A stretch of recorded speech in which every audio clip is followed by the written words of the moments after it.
शंख भवन रे हाताहाती बीजेडी महिला को चापुड़ा माड़ आज थिला बिजु जनता दलर 28तम प्रतिष्ठा दिवस।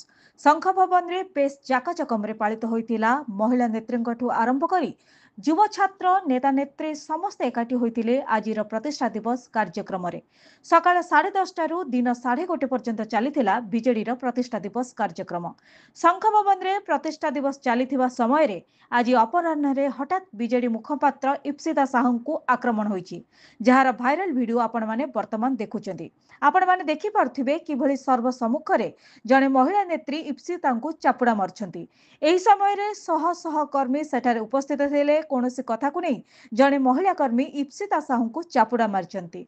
उक्त महिला जनक सहित आउ दुई जण महिला मध्य सेठारे इप्सिता को ठेलिबाकू मध्य चेष्टा करथिले।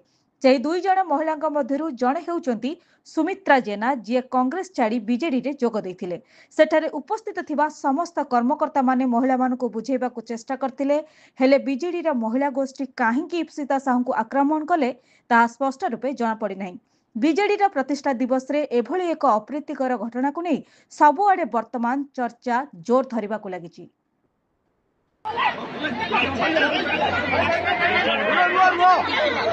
No.